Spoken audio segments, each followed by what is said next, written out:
Back to follow-up segment tonight. Last night, we reported that the Southern Poverty Law Center labeled Dr. Ben Carson an extremist. That after Dr. Carson said this. Marriage is between a man and a woman. It's a well-established, fundamental pillar of society.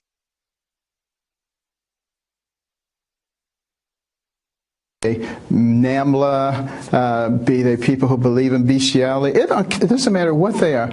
They don't get to change the definition.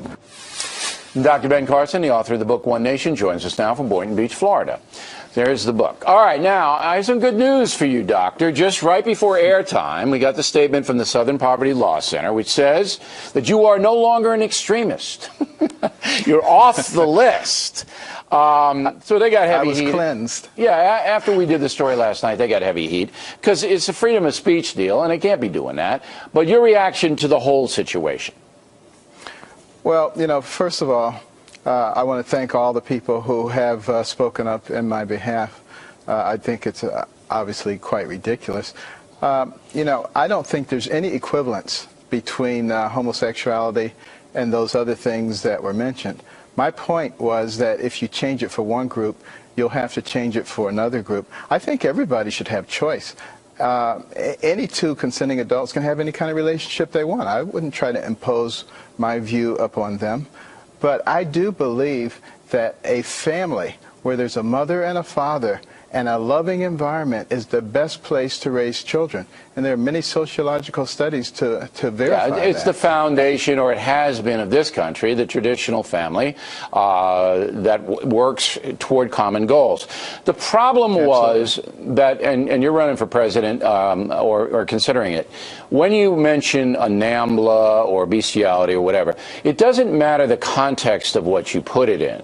That the people who don't like you, and the Southern Poverty Law Center is among those, because they don't believe in traditional marriage. They believe in inclusion. Everybody should have the same access to marriage. You know, and if you were to say, well, we want to marry 3 or 4 people, pluralism, they would say fine. I mean, they don't care.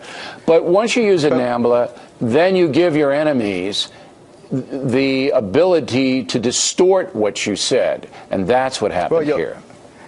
You'll notice that I didn't use it in my response to you, but I would like to ask them the question: what position could a person take who believes in traditional marriage and has no animosity whatsoever toward gays? What position could they take other than embracing gay marriage that would be acceptable to the gay community? I would be very interested in. It isn't the gay community so much. I mean, I think the gay community does want to have legalized marriage, but it's the left wing, which basically says if you, Dr. Carson, oppose gay marriage, then you are a civil rights abuser, because it's a civil right.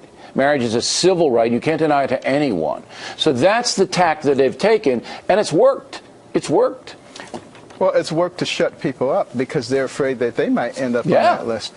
And I don't think most Americans actually believe that. We need to get back to a place where people feel free to express themselves and not to be intimidated by political correctness. It's destroying our nation. And there was a reason that our founders had the very first amendment: freedom of speech, freedom of expression. We can never allow that to leave us. Freedom is not free. We have to fight for it every day. That is one of the points, but also in the courts, the accusation that if you oppose gay marriage, you are a civil rights abuser has taken deep root. 20 years ago, you would never have had these federal judges doing this, but now they do. And that's the reason the Constitution says those civil issues should be done at the state level, because those state judges are going to answer to the people. The federal judges don't have to. And I agree 100%.